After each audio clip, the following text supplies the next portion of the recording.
Plus saya dapati color grading sekarang ni pada A67 semakin fleksibel, yang mana saya hanya push sikit saja nak dibandingkan dengan ZV-E10 saya.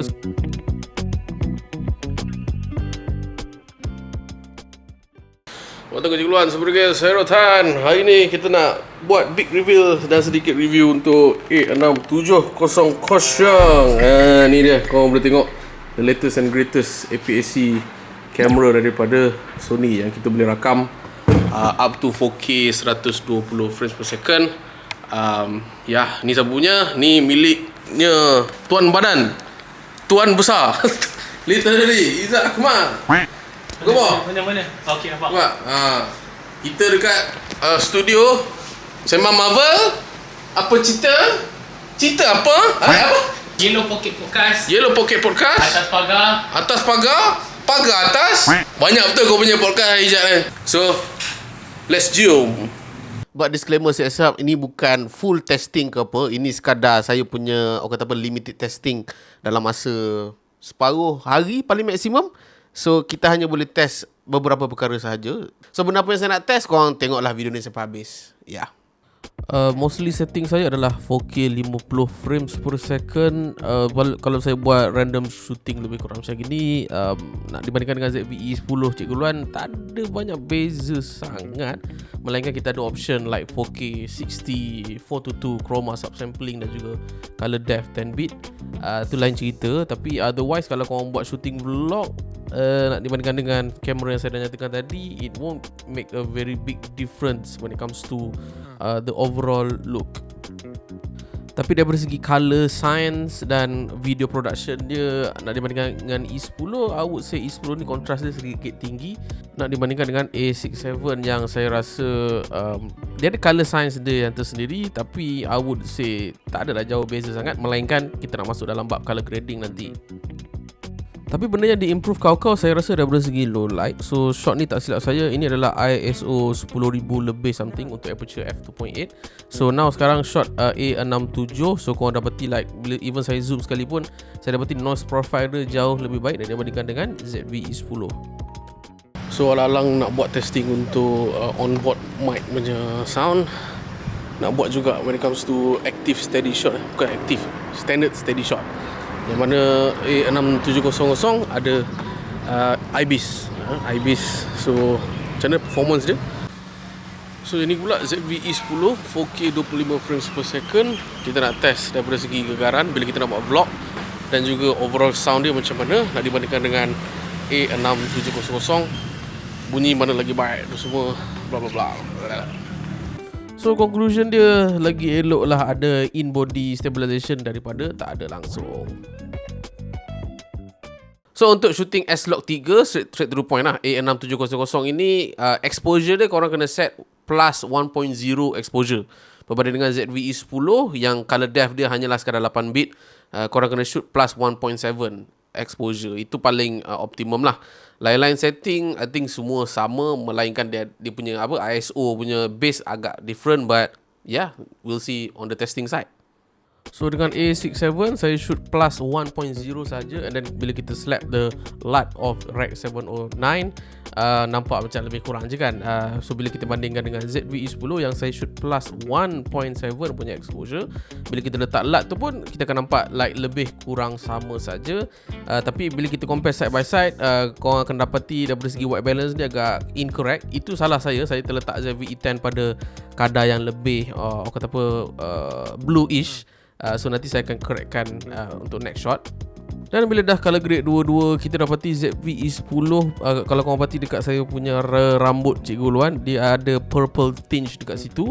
Plus saya dapati color grading sekarang ni pada A67 semakin fleksibel, yang mana saya hanya push sikit saja nak dibandingkan dengan ZV-E10 saya. So yang ini sekadar testing tanpa saya push apa dynamic range. But just nak cakap, shooting S-Log is much better pada 4:2 chroma subsampling dan juga 10 bit color depth.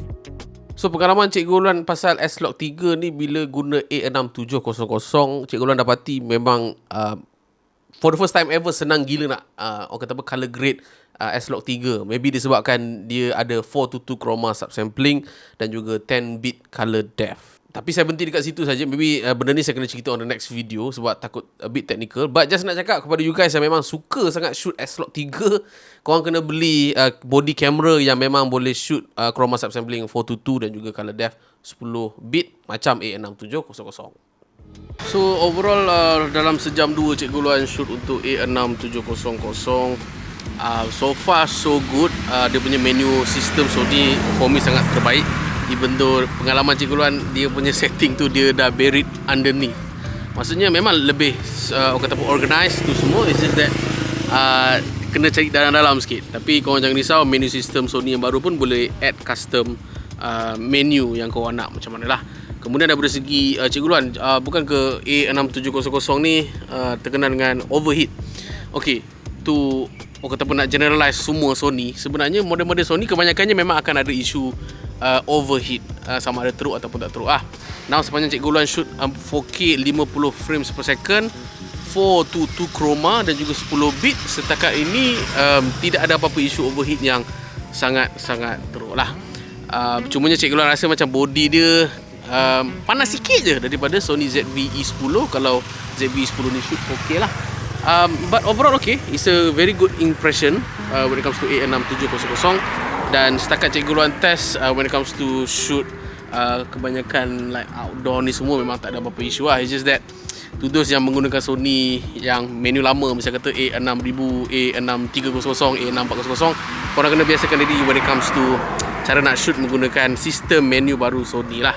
But other than that, it's solid lah. Solid untuk its price point, yang mana penggunaan Cikgu Luan bukanlah up to the fullest. Maksudnya nak buat fotografi wildlife ke ataupun nak buat serious videografi macam short film ke apa, Cikgu Luan tak buat test untuk kali ni sebab itu bukan saya punya, I would say, forte ataupun bidang. Jangan cakap for vlogging purposes, untuk buat content sama ada dekat outdoor ataupun indoor, setakat ni is awesome lah for its price, for its value. Dan dari segi rolling shutter effects, for sure ZV-E10 punya 4K resolution memang akan nampak lagi sengit daripada A6700, which is sangat manageable. Dan benda ni memang akan effect when it comes to korang nak buat vlogging yang jenis gegar tanpa gimbal. So it will be much better pada A6700. Dan daripada segi autofocus, for sure saya tak ada apa-apa masalah. Dia ada the latest and greatest autofocus punya sistem yang agak teknikal untuk saya ceritakan. Tapi ada satu benda yang saya perasan, semua lens yang saya ada okey, kecuali Samyang 75mm f1.8. Dia FE punya lens lah, so dia full frame punya lens. Memang dia tak ada nak fokus when it comes to focus hunting, fokus yang tepat. Nak dibandingkan dengan ZV-E10 saya. So kalau saya sangkut kepada ZV-E10, shoot 4K ke, shoot Full HD ke, dia boleh fokus dengan cantik. Yang ini saya tak faham sebab saya dah test banyak-banyak setting autofocus yang saya cuba godek lah dalam A67. Masih lagi tak dapat nak solve this problem. So I think sama ada salah saya ataupun saya tak pandai nak setting A67, ataupun maybe lens itself memang tak ngam untuk this particular body. Satu lagi pasal memory card, kawan saya pakai Kingston model canvas yang this one, which is rated V30 punya ni lah. So orang cakap V30 ni tak boleh dapat the full potential. It's just that apa yang saya gunakan setting, misalnya kata yang paling HS 4K yang this one, dia kata kena guna V60. Tapi sebenarnya bila di point out benda ni, sebenarnya saya terset kepada 100p ataupun 100 fps. So sebenarnya boleh shoot, tapi kita kena tone down sampai 50 ataupun 60 frame sajalah, ataupun 50p lebih kurang macam gini. So kalau ada orang kata apa message yang lebih kurang macam ni, maksudnya dia adalah playback komputer ataupun smartphone. Sebab HS ni stands for H265, which is tak semua player boleh play. Itu je nak cakap, tapi recording boleh. So korang boleh tengok lah all the settings yang kita boleh dapat. Chroma subsampling 422 dan juga 10 bit tak ada masalah untuk V30 punya card, which means korang tak boleh nak shoot 4K 100 ataupun 120 frames per second. Tapi sebenarnya lah kan, let's say lah kalau korang nak juga shoot melebihi 100 frames per second ni semua, at least good news, korang boleh gunakan full HD punya resolution, tidak ada masalah. So untuk memory card, saya suggest straight to the point, korang kena dapatkan V60 punya grade. Dia ada V30, V60, V90. Dapatkan V60 yang tengah-tengah tu, so that korang at least boleh dapat shoot 4K 60, 422, 10 bit ni semua dengan tak ada apa-apa isu. Tapi kalau korang nak juga shoot 4K 120 frame per second, 422 10-bit. That's where korang memerlukan card V90. Again, benda ni paling mudah sebenarnya. Korang kena, let's say lah korang nak beli memory card tu dekat kedai biasa, korang bawa kamera korang dan test out ataupun tanya seller, bro, saya nak shoot 4K 120, 422 10-bit. Sama juga kalau korang nak beli online pun tak ada masalah. Cumanya kena chat dengan seller, bagi tahu sedetail-detailnya kamera apa, resolution apa korang nak pakai, chroma subsampling apa korang nak pakai, color depth apa yang korang nak pakai. Itu paling penting. Kalau tak, takut korang macam like keterkeliruan. Orang cakap kamera ni 4K 120, 422 10-bit, tapi aku tak ada nak shoot. Padahal kau punya memory card kau memang sangat slow lah senang cakap. So my overall thoughts, again, according to my previous video, saya cakap, tak semestinya my dream camera is benda yang saya sepatutnya own. Sebab saya dapati A6700 ni, satu, dia memang overkill lah when it comes to penawaran dia. Sebab dia boleh shoot 4K 120, 422 chroma subsampling, 10-bit color depth. Great untuk videographer yang very very serious, buat video event, buat video wedding dan sebagainya. I think dia cater dekat market yang macam tu. Cumanya untuk saya yang content creator yang sangat jarang untuk saya shoot dekat luar, sangat jarang untuk saya shoot klien yang gunakan setting yang tadi yang saya sebut. So I think benda tu terlalu overkill untuk saya. But overall memang nice lah when it comes to penawaran A6700 APS-C sensor kali ni. Sebab I think semua benda dah lengkap lah. IBIS pun ada, penawaran resolution, chroma subsampling yang saya dah sebut tadi pun dah perfect. Kita ada flip screen, kita ada main menu yang baru. Cumanya satu benda je lah yang saya rasa agak quirk when it comes to the size lah. Sebab pada Cikgu Luan kan, padahal kita pun dah ambil crop sensor ataupun APS-C sensor ni, dia comes dengan smaller body package, betul tak? Tapi dalam keadaan dia punya body sama dengan A7C, malah lebih besar sedikit, menyebabkan saya question, is it necessary untuk dapatkan that, kata apa, body yang agak besar?